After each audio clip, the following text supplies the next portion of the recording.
মানুষ দেখলেই মুখে হাসি। তার নাম ইসাক মিয়া। উচ্চতায় ছোট হলেও বয়স তার ৫৫।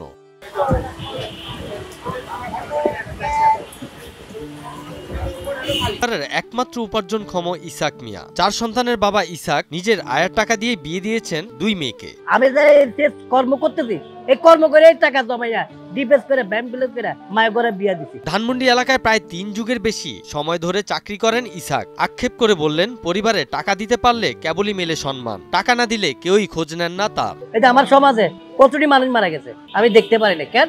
টাকার লেগে। আমি চাকরি করতেছি, টাকার কারণে আমি বাড়িতে করে ঘরে দিব না, নিজে খাবো না, গাড়ি ভাড়া দেবো, এই কারণে যাইতে পারি না। মনে করেন ৬ মাসে ৪ মাসে এইভাবে যাই। সারা জীবন কাজ করে পার করা ইসাক পরিবারের চিন্তাতেই দিনরাত পরিশ্রম করেন। আমার ইচ্ছা ঘোরার ইচ্ছে, কিন্তু আমার তো টাকা নাই। আমার ঘোরার চলে, আমার একটু বাইরে যাওয়ার শখ। বাইরে যাওয়ার শখ মানে কি, ওই যে বিমান ওঠে না, কেমনে উঠতেছে, কিভাবে ধাক্কা খাইতেছে, ওটা আমার একটু শখ। আমার আর কোনো শখ নেই। বিদেশে মানুষে যায়, থাইল্যান্ডে যায়, ইটালি যায়, বাহারেন যায়, মস্কোট যায়।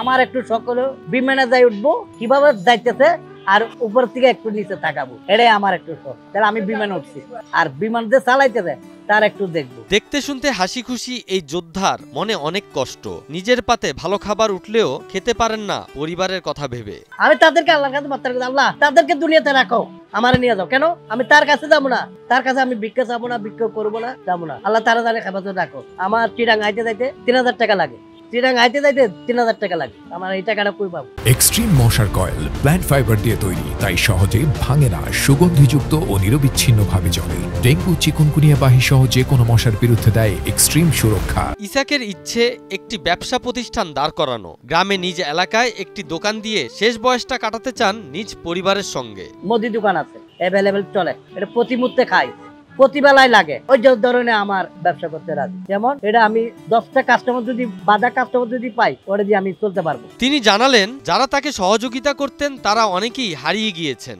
আবার অনেকে তাকে দেখলে অবাক হন। আমার দেখে অবাক হয়ে যায়, তুই এখন আসস, এমন মানুষ তুই মরস নাই, আমি কি বলবো? আমি জলিও না। আমার মামারা, আরে মামা তুই এখনো আসস, অবাক হয়ে যায়, আশ্চর্য হয়ে যায়। কি করবো, আল্লাহ নেয় নাই আমার। যারা আমার অনুদান দেয়, টাকা পয়সা দেয়, মনে করে ৫০০ টাকা, ১০০০ টাকা, ৫০ টাকা, রাস্তাঘাটে দেখলো, রাস্তাঘাটে দেখলেও সালাম দিলে ৫০ টাকা, ১০০ টাকা দিত, এই মানুষগুলো নাই। হুট করেই অসুস্থ হয়ে যাওয়ায় শারীরিকভাবে দুর্বল ইসাক। আগের মতো শরীরে এখন আর শক্তি পান না তিনি। পায়ের সমস্যা মানে আমার একটু বয়স হয়ে গেছে না, আমার পালাই দেয়, কয়েকবার অ্যাক্সিডেন্ট করছি, আমি অসুস্থ, আমার ওষুধ আছে, আমার ট্রিটমেন্ট চলতেছে। ইসাক মিয়ার একটি ছেলের বয়স ৯ বছর। ইচ্ছা আছে ছেলেকে হাফেজ বানাবেন। নিজের আয় যতক্ষণ থাকবে ছেলেকে পড়াশোনা করাবেন তিনি। আমার ছেলেরা এখন আল্লাহ দিলে মাদ্রাসা দিছি, তারা হাফিজি বানাবো। ছেলেরও বলছি, তোর কামাই আমি খাবো না, আমার কামাই যদি থাকে তোরে খাওয়াবো, তোরে পড়াশোনা করাবো, তোরে আল্লাহ জানা পাঠাবো, হাফিজি বানাবো। ধানমন্ডি একটি রেস্তোরাঁয় দারোয়ানের কাজ করেন ইসাক। 8 বছর আমার মেয়ে 2টা বিয়ে দিবি ওর কারণে। ও যদি আজকে না থাকতো, আমার মেয়েগুলো পথচারী হয়ে যাইতো,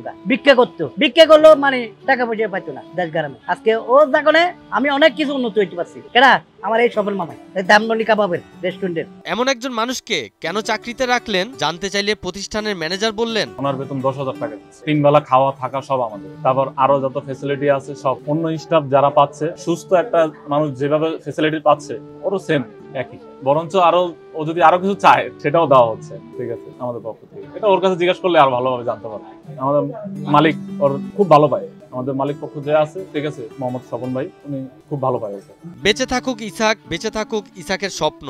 হাসি খুশি এই মানুষটি স্বাবলম্বী মানুষদের যেন অনুপ্রেরণার কারণ হতে পারেন সেই প্রত্যাশা। পিঁপড়া খাইব বড় লোকের দর, ও মনোরে, পিঁপড়া খাইব বড় লোকের দর, আমি তো খাবো মুরগির রান, আমি তো খাবো মুরগির রান, পিঁপড়া খাইব বড় লোকের দর। সাকিব সোহান, নিউজ 24।